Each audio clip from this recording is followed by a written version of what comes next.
Hello मेरे प्यारे प्यारे दोस्तों, मेरे यूट्यूब चैनल में आप लोगों का बहुत बहुत स्वागत है। रानी परी की स्कूल की कहानी। एक घने जंगल के बीचों बीच, जहाँ फूलों की खुशबू और पंछियों की चहचहाहट गूंजती थी, वहाँ एक खूबसूरत परीलोक बसा हुआ था। इस परीलोक में सभी परियां बहुत खुश और चंचल थीं। उसी परीलोक में रहती थी रानी परी, जो न केवल सबसे सुंदर थी, बल्कि सबसे समझदार भी। रानी परी की उम्र बस 10 साल थी, लेकिन वह अपनी उम्र से कहीं ज्यादा बुद्धिमान थी। वह हमेशा नई चीजें सीखने की चाहत रखती थी। एक दिन रानी परी की माँ, महारानी परी ने उसे बुलाया और कहा, रानी, अब तुम्हें परीलोक के स्कूल में पढ़ाई शुरू करनी चाहिए। शिक्षा से तुम एक सशक्त और बुद्धिमान रानी बनोगी। रानी परी इस बात से बहुत खुश हुई और अपने जादुई बैग को तैयार करने लगी।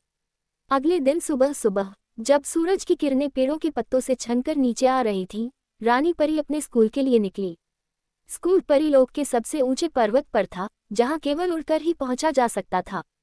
जैसे ही रानी परी स्कूल पहुंची, उसने देखा कि वहां अन्य परियां पहले से ही मौजूद थीं। कुछ बड़ी, कुछ छोटी, लेकिन सबके चेहरे पर उत्सुकता थी।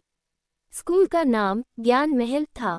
ये स्कूल चमचमाते सितारों से सजा हुआ था और इसके अंदर ज्ञान की रोशनी फैली हुई थी। पहला दिन था और रानी परी थोड़ी घबराई हुई थी। तभी एक मधुर आवाज ने उसका ध्यान खींचा। यह आवाज थी उनकी अध्यापिका ज्ञान परी की। ज्ञान परी ने सभी नई परियों का स्वागत किया और कहा, इस स्कूल में तुम केवल किताबों से नहीं, बल्कि अपने अनुभवों से भी सीखोगी। यहाँ तुम्हें जादू के सही इस्तेमाल, नई शक्तियाँ और सच्चे नेतृत्व का पाठ पढ़ाया जाएगा। रानी परी ने उत्साह के साथ क्लास में बैठना शुरू किया। पहले दिन उन्होंने प्राकृतिक जादू की क्लास में सीखा कि कैसे पेड़ पौधों और फूलों से संवाद किया जा सकता है। रानी परी ने जल्दी ही समझ लिया कि हर पौधा अपनी एक अलग भाषा में बात करता है। उसने एक गुलाब के पौधे से दोस्ती की और उससे ढेर सारी बातें की। दिन बीतते गए और रानी परी हर दिन कुछ नया सीखती गई। लेकिन जैसे जैसे क्लासें मुश्किल होती गईं, रानी परी को लगा कि वह बाकी परियों की तरह तेज नहीं है। उसे उड़ान की क्लास में सबसे ज्यादा परेशानी होती थी। जब सभी परियां हवा में ऊंचाई पर खूबसूरत कलाबाजियां करती थीं, रानी परी नीचे गिर जाती थी। उसकी इस कमजोरी को देखकर कुछ परियां उसका मजाक उड़ाने लगीं। एक दिन रानी परी उदास होकर स्कूल के बगीचे में बैठी थी। तभी ज्ञान परी वहां आई और बोली, रानी, याद रखो, हर कोई किसी न किसी चीज में अच्छा होता है। अपनी ताकत पहचानो और उसे विकसित करो। उड़ान सीखने में समय लग सकता है, लेकिन तुम में जो धैर्य और सीखने की जिज्ञासा है, वह तुम्हें एक दिन सबसे ऊपर ले जाएगी। ज्ञान परी की बातों ने रानी परी का हौसला बढ़ा दिया। उसने ठान लिया कि वह हार नहीं मानेगी। अब वह रोज सुबह जल्दी उठकर अकेले उड़ान की प्रैक्टिस करने लगी। धीरे धीरे उसकी उड़ान में सुधार होने लगा। कुछ महीनों बाद स्कूल में एक बड़ा प्रतियोगिता का आयोजन हुआ।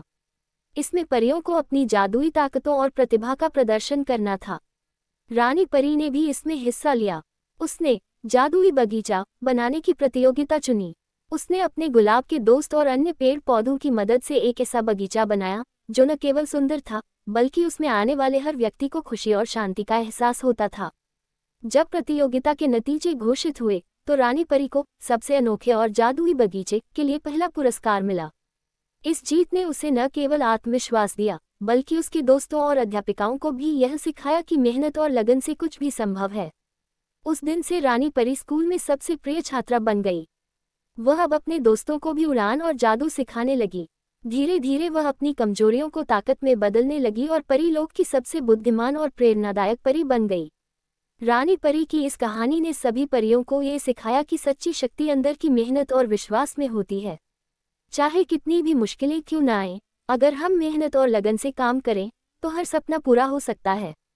इस तरह रानी परी ने न केवल स्कूल की शिक्षा पूरी की, बल्कि अपने जीवन का सबसे बड़ा सबक भी सीखा, कभी हार मत मानो। आप लोगों को कहानी पसंद आती हो तो प्लीज़ वीडियो को लाइक और शेयर कर दीजिएगा।